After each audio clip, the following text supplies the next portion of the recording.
Good morning বন্ধুরা, আমি Mousumi's kitchen daily ব্লগে তোমাদের সবাইকে জানাচ্ছি স্বাগত। পাবদা মাছ সর্ষে বাটা দিয়ে খেয়েছি আগের দিন। আজকে আমি পাবদা মাছের পাতলা ঝোল রান্না করব। তার জন্য আমি 4 পিস পাবদা মাছ নিয়ে নিয়েছি। টমেটো আর কাঁচা লঙ্কা অল্প জল দিয়ে ভাপিয়ে নিয়েছি। এখানে নিয়েছি হলুদ গুঁড়ো, লঙ্কা গুঁড়ো আর কালো জিরে। এই টমেটোটা আমি কাঁচা দিচ্ছি না, কেননা কাঁচা দিলে গ্রেভিটা পাতলা হবে। আর তোমরা যদি এভাবে ভাপিয়ে সেদ্ধ করে সেটাকে পেস্ট করে দাও, তাহলে গ্রেভিটা একটু ঘন হবে। কেননা এখানে তো কোনো মশলা পড়বে না, শুধু এই টমেটো, কাঁচা লঙ্কা, নুন, হলুদ, এই লঙ্কা গুঁড়ো, এইগুলোই শুধু পড়বে। এবার আমি কড়াই বসিয়ে দিয়েছি ওভেনে, কড়াই তেল দিয়ে দিয়েছি, তেলটা গরম হয়ে গেছে। এবার আমি মাছগুলো ভেজে নেব।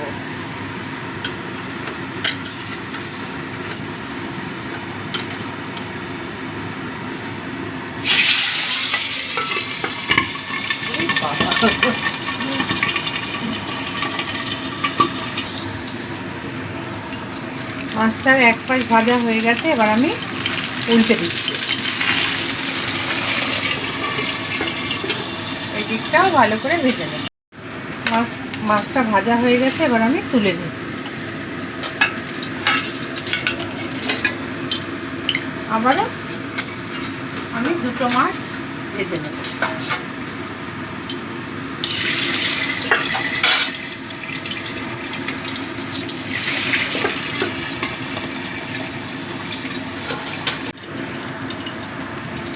মাছটা আমার ভাজা হয়ে গেছে, এবার আমি তুলে নিচ্ছি।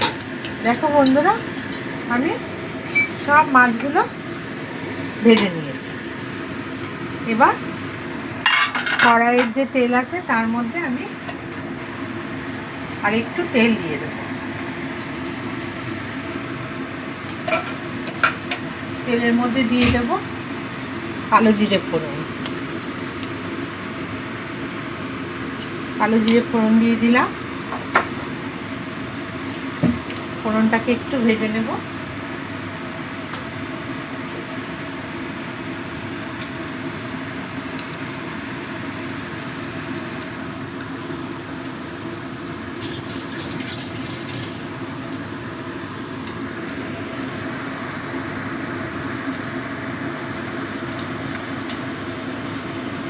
ফোড়নটা চরমার করতে শুরু করেছে, ফোড়নটা ভাজা হয়ে গেছে।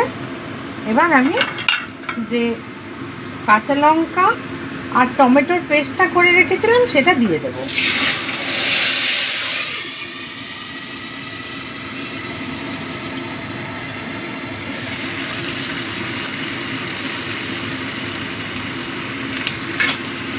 মিক্সিং জারটা ধুয়েও একটু জল দিয়ে দেব।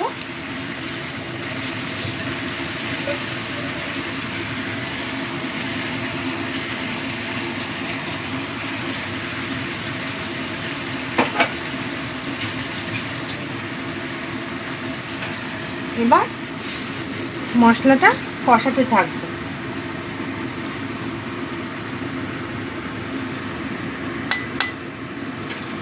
এর মধ্যে আমি দিয়ে দিচ্ছি পরিমাণ মতো হলুদ গুঁড়ো,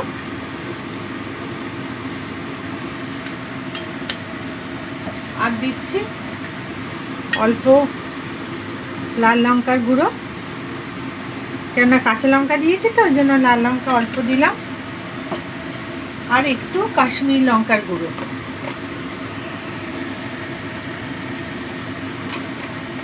দিয়ে দেবো। পরিমাণ মতো নুন,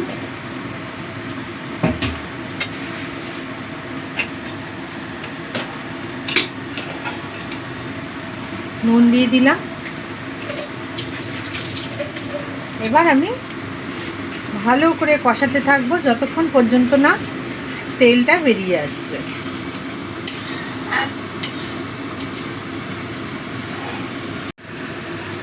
দেখো বন্ধুরা, মশলা থেকে তেল বেরিয়ে এসছে, আমার কষানো হয়ে গেছে।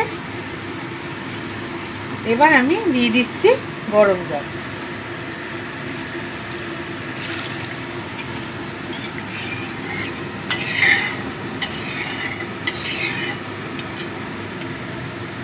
ঝোলটাকে ফোটাবো,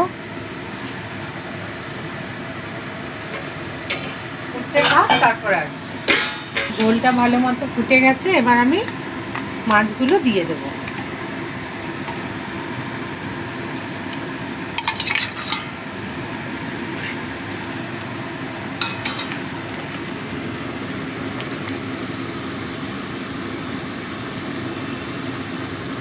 তোমরা চাইলে আলুও দিতে পারো কেটে, আলু ছাড়াই খেতে বেশি ভালো লাগে। এবার ঢাকা দিয়ে দেব আর ফ্লেমটাকেও লো করে দেব। দেখো বন্ধুরা, আমার পাবদা মাছটা হয়ে গেছে। এবার সবশেষে দিয়ে দিচ্ছি ধনেপাতা।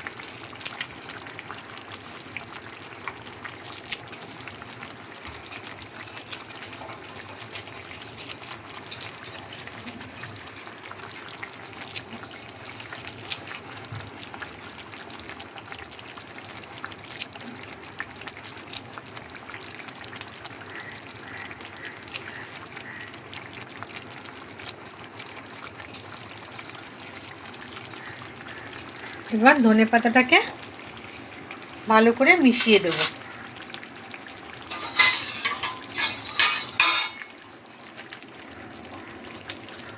ভালো করে ঝোলের মধ্যে মিশিয়ে দিচ্ছি,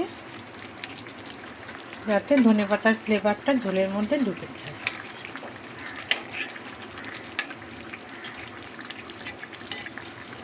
তাহলে বন্ধু, তৈরি হয়ে গেল পাবদা মাছ, পাতলা পাবদা মাছের ঝোল।